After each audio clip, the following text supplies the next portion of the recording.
आपको बता दें कि बिहार चुनाव के नतीजे साफ होने लगे हैं और इस पर हमारे साथ बात करने के लिए सुनील त्रिपाठी जी वरिष्ठ पत्रकार हैं, वो हमारे साथ जुड़ चुके हैं।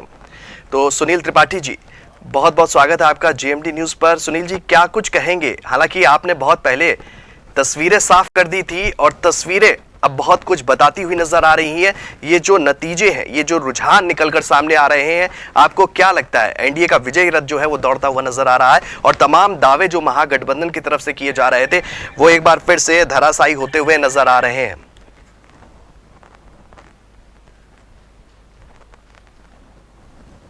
वो वादे बिहार की जनता समझ रही थी कि वो कहावत है गांव में, घर में नहीं खाने अम्मा चली बुनाने।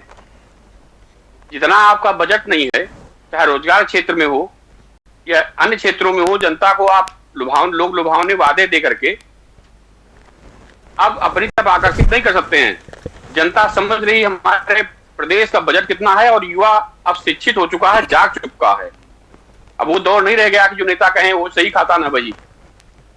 बिहार में मैंने कई चीजें देखी थी, पहले भी देखी थी, आपके चैनल समेत मैंने कई चैनलों पे अपनी बात रखी।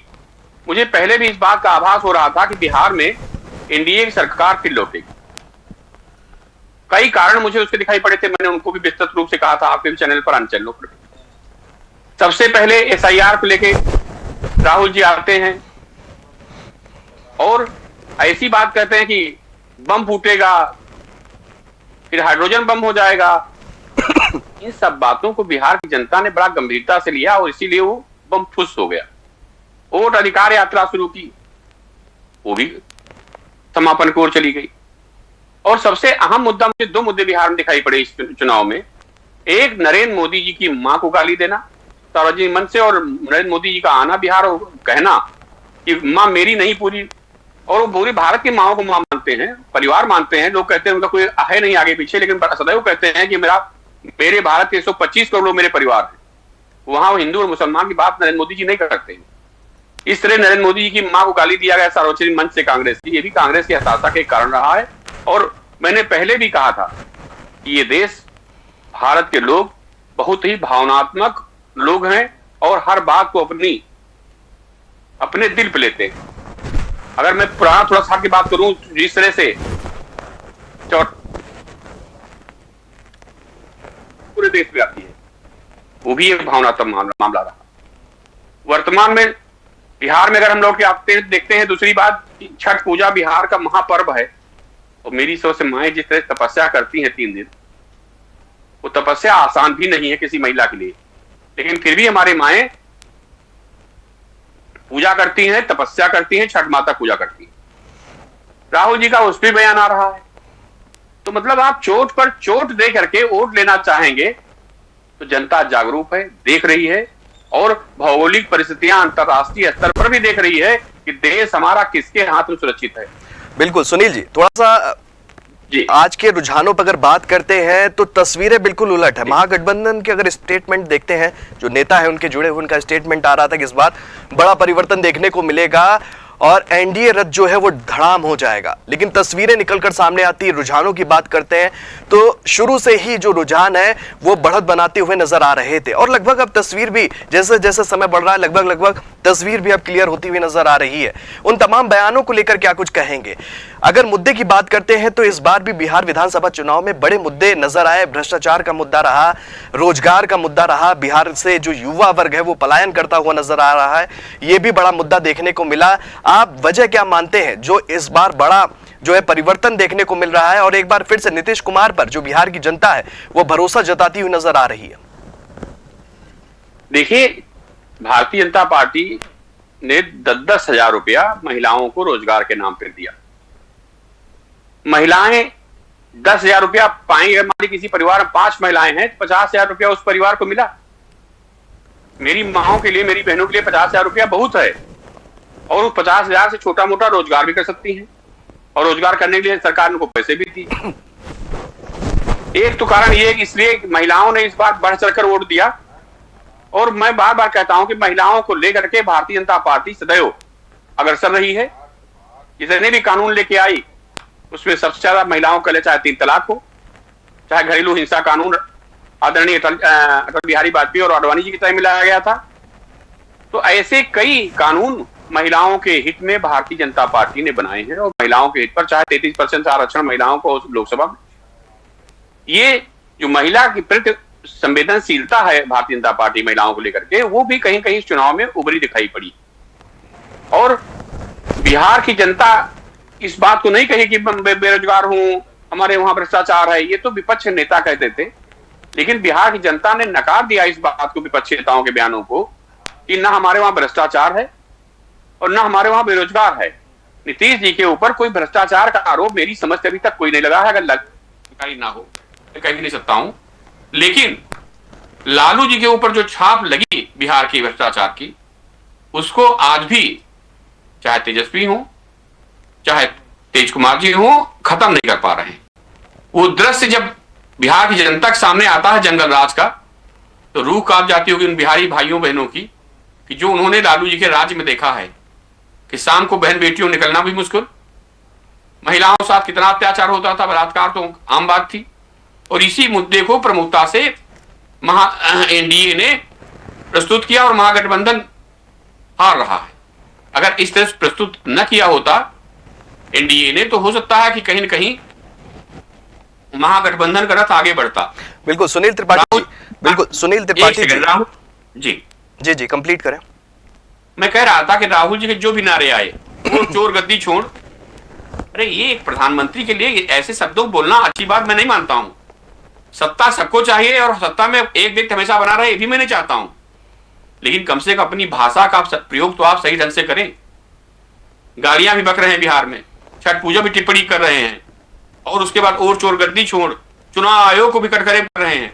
अरे आप जनता का दिल जीतने का प्रयास कीजिए, चाहे विपक्ष में राहुल जी हो चाहे अखिलेश जी हो। और दूसरा मुद्दा मानता हूं कि बिहार में नरेंद्र मोदी जी का पहुंचना और योगी जी का पहुंचना, आदित्यनाथ जी जहां जहां जाते हैं योगी जी की तरह, क्षमा कीजिए मोदी जी की तरह, योगी जी वहां की जनता का मूड बदल देते हैं। उत्तर प्रदेश में भी देखिए आप, जिस जो चाहने वाले लोग योगी जी के हैं वो विपक्ष के नहीं। मैं फिर कह रहा हूं, मैंने आप ही चैनल पे कहा था कि इस बार एनडीए सरकार बनेगी, ईश्वर कृपा से मैं बहुत छोटा पत्रकार हूं, मेरा आकलन सही निकला, सरकार बन रही है। जनता क्या चाहती है विपक्ष वो नहीं चाह पा रहा है। अगर वो जान पा रहा होता कि जनता ये चीज चाह रही है तो उसी पे कार्य करे, लेकिन ये आप लोग जनजी की बात करेंगे, ऐसे मुद्दों की बात करेंगे कि भारत का युवा, बिहार का युवा आप साथ कभी खड़ा नहीं हो सकता है और न खड़ा होगा। जिस तरह से नीतीश जी ने अपना एक इतिहास रचा है मुख्यमंत्री कार्यकाल का, वो भी एक ऐतिहासिक है।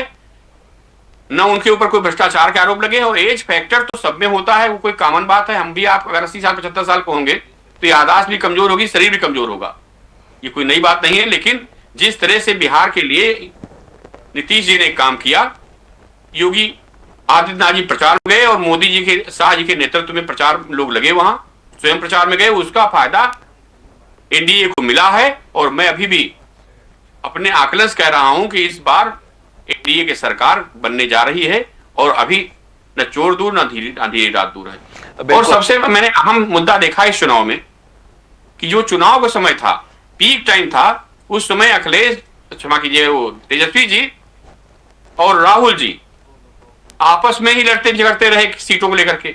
तो कहीं ना कहीं आपको लगता है, बिल्कुल रिश्तेदारी निभाने पहुंचे सुनील जी, कहीं ना कहीं आपको लगता है कि जो तकरार की तस्वीर भी उस वक्त चर्चा का विषय बनी थी, तो वो भी वजह है ये जो परिवर्तन देखने को मिल रहा है। देखिए मैं अभी कह रहा था कि जब कोई जंग लड़ी जाती है तो एक उसका खाका तैयार किया जाता है कि इस खाके से हम यहां पहुंचेंगे और यहां पहुंचेंगे। राजनीति भी एक जंग ही है।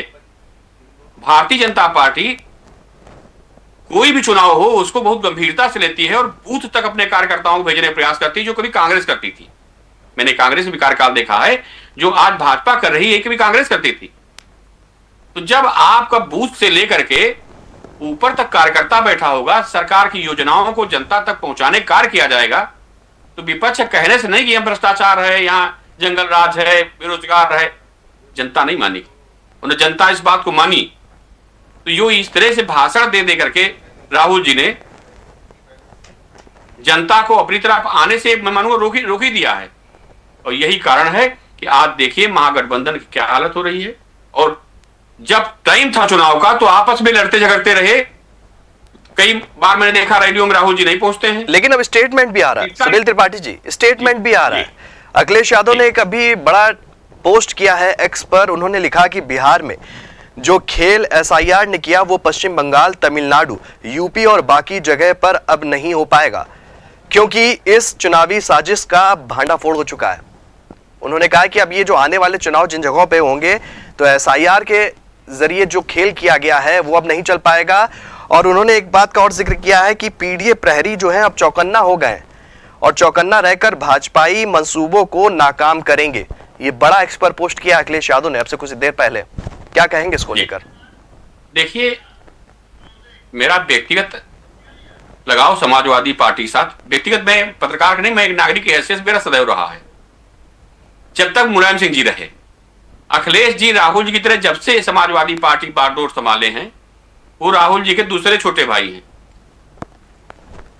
उनके भी बयान आप देख लीजिए, दिवाली पर दीपों को लेकर के, कुंभ पे लेकर के, मतलब आप एक वर्ग विशेष को साधने के लिए बहुसंख्यक समाज को नाराज करते जा रहे हैं, चाहे रामचरितमानस को लेकर के हो।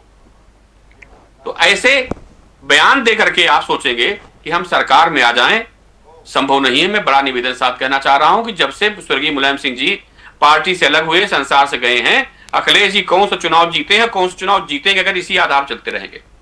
पीडीए में देखता हूं आपके भी चैनलों में लोग बैठते हैं, जिस पीडीए की दुहाई दे रहे हैं, वो पीडीए क्या है हम लोग समझ नहीं आ रहा है। कोई कहता है ए से अल्पसंख्यक, कोई इनका प्रवक्ता कहता है आधी आबादी, कोई कहता है अगड़ा। जब आप संगठन बनाए हैं और उसका उद्देश्य नाम ही स्पष्ट नहीं कर पा रहे हैं किस उद्देश्य से आपने बनाया है, तो 27 चुनाव मैं फिर कह रहा हूं बड़ा चुनौतीपूर्ण होगा अखिलेश जी के लिए। और एसआईआर की बात है तो जिनके वोट काटे गए हैं वो चुनाव आयोग से शिकायत करें, कलेक्टर शिकायत करें, और नहीं समझ में आता है तो न्यायालय चले जाएं।